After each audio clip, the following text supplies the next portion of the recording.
care of me or whatever, but still, I'm not going to get anything else out of it, taking care of them to the end, because they're not, you know, well, maybe if they're rich, they're going to give me some money, whatever, but still, without that even being the case, I'm going to do it because it's the right thing to do. It's just more or less this, like I said, generalized reciprocity. And societies, early societies operated on that, but as we had industrialization, negative reciprocity has taken a much more bigger role, and how do we sort of get away from that?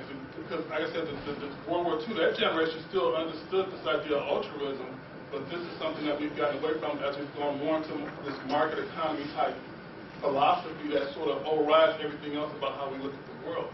And I think that's part of how we're doing it. We're very complicated.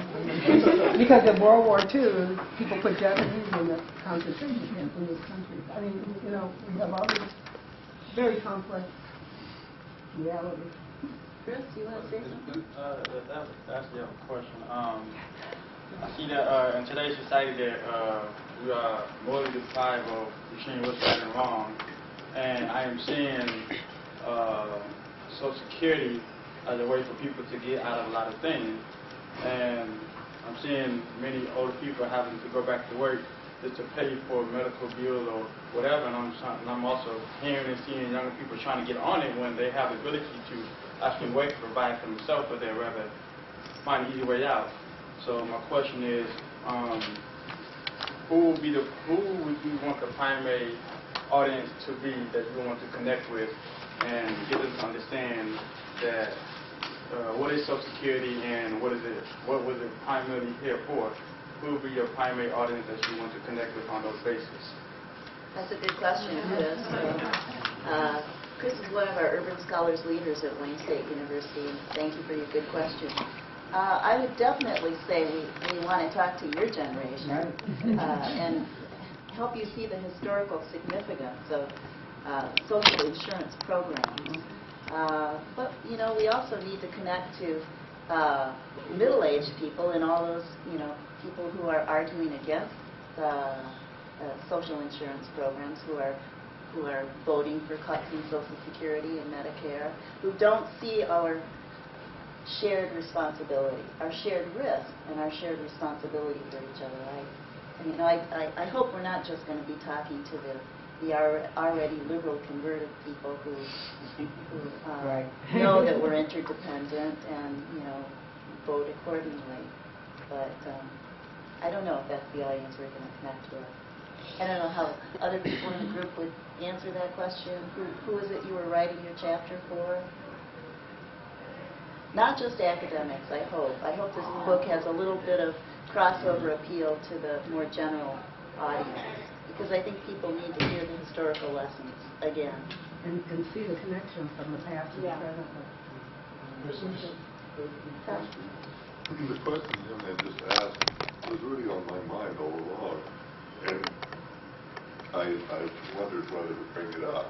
And that is, in addition to the scholarly publication and the scholarly forums,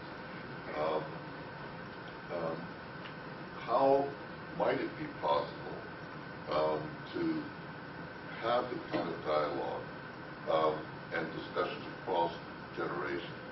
I think, you know, in a broader sense, I think that's a real important issue, and I think this question really brought it up. Well, last year you were talking about doing some sort of website-based project that could be more of an educational tool that you haven't pursued, but perhaps we will make the next step. Yeah, we've talked at senior citizen forums, but we do need to find intergenerational forums to get those audiences talking with each other around these issues. Yeah, Julie? Well, I would like to maybe invite you guys. I'm the president of the Elder Law and Estate Planning Society at my school, at law school, at UDM. So maybe if you guys are interested in coming and speaking to the students there, sure. That would be a good forum. Yeah, definitely. Seems like we could learn from you all too. How would you estate planning? Well, I guess what I would add is that we when I talk to groups of younger people about Social Security, I always emphasize its role as a family support system rather than just going to old people and when a 20-year-old comes up to me and says, "Why should I pay into Social Security?" I say, "Who's feeding your grandma? Yeah. And is that a role that you want to take on?" Or and then, of course, it's hard for somebody who's 20 to imagine what it's going to be like for them in 50 years, but it's easy for them to relate to their older relatives right now. And many of our non-traditional students will, in fact, have parents who are Absolutely. relying on Social Security, and so that brings it home right there if they're aware of their parents' financial situation. Well, you had a lot of there were cases in there of that whole thing of intergenerational. Yeah. And also, to Intergenerational what extent were conflict. they actually supporting the kids, or the kids were, Yeah, right. And a lot of strife that all came of with these, that. and actually refereeing conflicts. You know, currently in, I wish there were a way to get to younger people to have them understand the underlying stability that's created when you support families as well as individuals who are in families. In public welfare today, there are structures to make sure that old people are not abused by their caregivers because of sometimes the belittling and the stress and the pressure of caring for an old person who may be not only indigent but may be mentally ill. Sometimes the caregiver abuses them, just as So we have structures in society to protect old people now from young people, just as we sometimes have them for young people, babies and children, toddlers, to be protected from us and their parents.